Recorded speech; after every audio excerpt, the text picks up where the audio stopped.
तो विराट कोहली को West Indies के अगेंस्ट 3 ओडीआई और 5 टी20 मैच के लिए रेस्ट दे दिया गया है। रेस्ट नहीं, ड्रॉप किया गया है। रेस्ट दिया है। अरे ड्रॉप किया है, रेस्ट दिया है। क्या बात कर रहे हो? रेस्ट दिया है भाई। तो रेस्ट दिया है या ड्रॉप किया है, इस बात पर आज हम दोनों डिस्कशन करेंगे। आपका क्या कहना है ये आप कमेंट सेक्शन में बता सकते हो, लेकिन पहले मैं बता देता हूं। मेरा ये कहना है कि विराट कोहली को रेस्ट दिया गया है। प्लेयर हैं वो बेस्ट, इसलिए लोगों को लगा बीसीसीआई में बैठे हुए कि उनको दे दिया जाना चाहिए रेस्ट। लेकिन ये रेस्ट क्यों नहीं लगता है मुझे, ये ड्रॉप क्यों लग रहा है ज्यादा?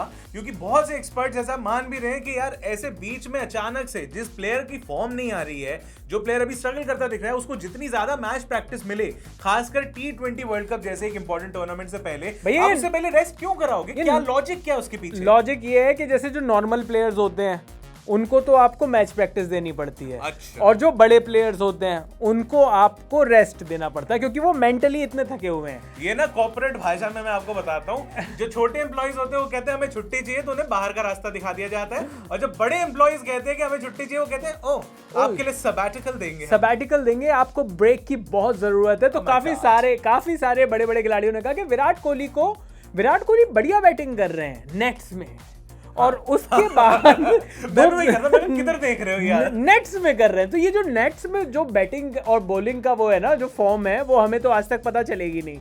लेकिन विराट कोहली लगातार फ्लॉप हो रहे हैं, फॉर्म में बिल्कुल भी नहीं है। और अब अब स्पेकुलेशन ये है कि जो वेस्ट इंडीज के अगेंस्ट 3 वनडे थे, 5 T20 हैं, और इसके बाद सिर्फ वर्ल्ड कप के बीच में सिर्फ 8-10 के करीब सिर्फ T20 बचेंगे।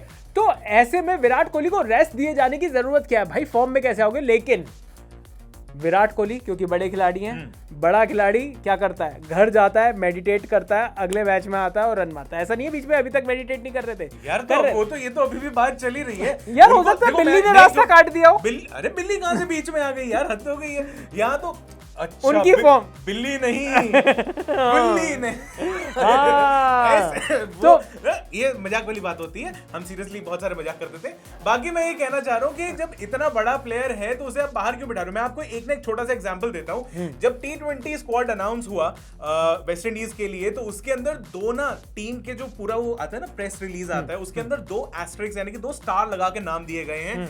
वो है कुलदीप यादव और केएल राहुल, यानी कि उनके आगे ये लिखा हुआ है सब्जेक्ट टू अवेलेबिलिटी। इंजरी ठीक हो गई तो टीम के अंदर ले आएंगे। अगर फिटनेस ठीक हुई तो केएल राहुल और कुलदीप यादव आपके T20 उसमें आएंगे, T20 टीम में आएंगे। ऐसे में विराट कोहली को क्यों नहीं लेके गए भाई? क्योंकि विराट कोहली इंजर्ड नहीं है। विराट कोहली को रेस्ट चाहिए, मेंटली रेस्ट चाहिए विराट कोहली। अरे यार ओडीआई पूरा खिला तो रहे हो, मतलब नहीं खिला रहे ना, उनको टीम में पहले बाहर कर दिया था ओडीआई वाली में। वहां पे तब बोला गया था रेस्ट मिल रहा है। अभी T20 वाला इतना टाइम तो मिल जाएगा, आपका हफ्ता भर तो लगेगा कम से कम वो होने में, बंदा एक्लेमेटाइज हो जाएगा। देख रहे हो शब्द कितने बढ़िया निकल रहे हैं भैया। प्रॉब्लम सबसे बड़ी है कि वेस्ट इंडीज जाने का, एक तो वैसी वेस्ट इंडीज में कोई देखने लायक चीज तो बची है नहीं। अच्छा, उमस ज्यादा रहती है। उमस वैसी ज्यादा रहती है, पिच में बढ़िया मजा नहीं आ रहा। तो भाई साहब जो भी वेस्ट इंडीज तो कहने की बात है, आखिरी 2 T20 अमेरिका में होने, मजाक बात नहीं है। अब नहीं चाहिए जाते हैं वहां पे, वीजे नहीं लगते हैं लोगों के। अब देखो ये बात तो हमें सच्चाई बिल्कुल पता नहीं चलेगी कि विराट कोहली ने रेस्ट मांगा था या बीसीसीआई ने कहा कि आपको रेस्ट करना चाहिए, क्योंकि बहुत सारे प्लेयर्स कह रहे थे कि रेस्ट करने से विराट कोहली ठीक हो जाएंगे। अब रवि शास्त्री कह रहे थे। हाँ? अब जब रवि शास्त्री जैसा उन्होंने रवि शास्त्री ने फिर ये भी कहा था कि कम से कम 3 महीने का ब्रेक लेना। आपको लगता है इस टाइम पे 3 महीने का ब्रेक अफोर्ड हो सकता है? अब तो नहीं हो सकता तो ये 3-3 हफ्ते के ब्रेक क्यों दे रहे हैं, 3-3 मैच के ब्रेक क्यों दे रहे हैं? हाँ, ये बात तो बिल्कुल वाजिब है। लेकिन विराट कोहली इतने बड़े प्लेयर है, उनके बारे में क्या बोला जाए। पर अगर ये विराट कोहली ने रेस्ट मांगा है तो भैया सारे क्रिकेटिंग लॉजिक हो चुके हैं खत्म। फिर तो हमें समझ में ही नहीं आ रहा कि ये क्या किया है।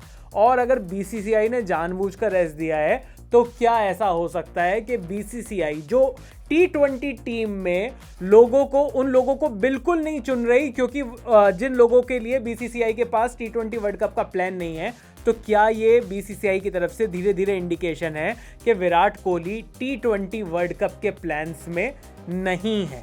या फिर T20 वर्ल्ड कप के, क्योंकि अभी तक फॉर्म में नहीं आए, तो T20 वर्ल्ड कप में टीम इंडिया बीसीसीआई सिलेक्टर्स उनके बियॉन्ड देखना चाह रहे हैं। क्योंकि एक छोटी सी बात मैं बताऊं, शिखर धवन वेस्ट इंडीज के अगेंस्ट वनडे जो सीरीज है उसमें कैप्टन है।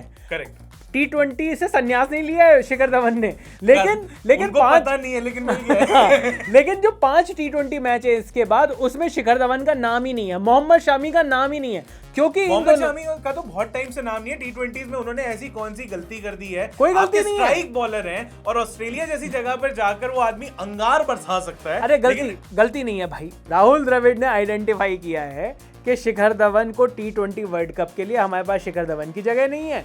राहुल द्रविड़ ने आइडेंटिफाई किया कि मोहम्मद शमी T20 प्लान्स में फिट नहीं बैठते, तो जो बैठते हैं सिर्फ उनको ही मौका दिया जाए। तो क्या ऐसे में उनके T20 प्लान्स के अंदर क्या विराट कोहली भी फिट होना बंद हो गए हैं? मुझे वही डाउट होता है, इसीलिए मुझे लगता है कि शायद उनको सीरीज में हटा के, जो आप कह रहे हो ना कि दूसरे को ट्राई करेंगे, यहाँ पे एक अलग आइडल चल रहा है जहाँ पे सबके ऑडिशन हो रहे हैं, तू मेलबर्न आ सकता है, तू सिडनी आ सकता है, वैसा कुछ हो रहा है। तो मुझे ऐसा लगता है कि विराट कोहली का ये ऑडिशन कैंसिल कर दिया जा रहा है और उनको बोला जा रहा है आप तैयारी करके अगले सीजन में आना। वैसे एक बात बताऊं तो प्रॉब्लम जो है वो प्रॉब्लम ऑफ प्लेंटी तो है इंडिया के पास, क्योंकि इंडिया के पास टॉप 5 बैट्समैन की ही जगह है, टॉप 5 की भी नहीं, टॉप 4 की ही जगह है, क्योंकि 5वें नंबर पर अगर आप उस तरीके से सोचो तो 7th नंबर पर आपको रविंद्र जडेजा को खिलाना ही है और उसके बाद 4 बॉलर आने ही, करेक्ट, राइट। तो आपके पास टॉप 6 बचते हैं। टॉप 6 में T20 के हिसाब से हार्दिक पांड्या और आपके विकेट कीपर नहीं कहूंगा, हार्दिक पांड्या और दिनेश कार्तिक तो आपके फिक्स हैं, क्योंकि आप दिनेश खिलाई उन्हें इसलिए वर्ल्ड कप की तरह की तरह हो।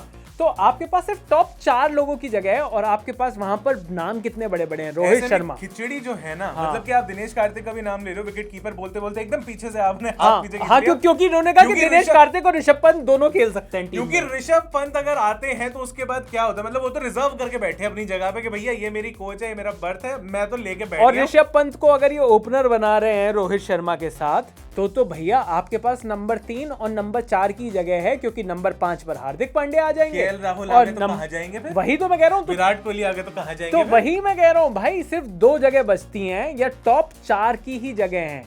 टॉप 4 1 2 3 4 और लोग कौन कौन है? विराट कोहली, रोहित शर्मा, केएल राहुल, ऋषभ पंत, सूर्य कुमार यादव, दीपक हुड्डा भी कहूंगा मैं। दीपक हुड्डा तो मुझे लगता है अगर किसी को इंजरी होगी तो ही आ पाएंगे, लेकिन 5 बड़े नाम है, जगह है 4, तो जो ये प्रॉब्लम ऑफ प्लेंटी तो है। तो अगर विराट कोहली को, अगर राहुल द्रविड़ ने कहा कि यार ठीक है इनके बियॉन्ड देखना चाहिए, तो वो भी शायद मुझे एक डाउट यहाँ पर ये लगता है कि विराट कोहली को जिस तरह से दरकिनार किया जा रहा है, मुझे ये लगता है कि केएल राहुल अगर कल को फिट होते हैं, जो कि ऐसा लग रहा है, तभी इस स्क्वाड में भी उनका एक टेंटेटिव तरीके से नाम दिया गया है। केएल राहुल को शायद ये लोग रखना चाह रहे हैं अपने वर्ल्ड कप स्क्वाड में, बिल्कुल। और अगर वो लेफ्ट एंड राइट कॉम्बिनेशन चाहते हैं कि वहीं से ओपन कर रहे हैं, और ऋषभ पंत के साथ वही एक्सपेरिमेंट कर रहे हैं। रोहित शर्मा, ऋषभ पंत, नंबर 3 पे कौन आते थे आपके? विराट कोहली आते थे, लेकिन अब रिप्लेसमेंट कौन हो सकता है? केएल राहुल हो सकते हैं।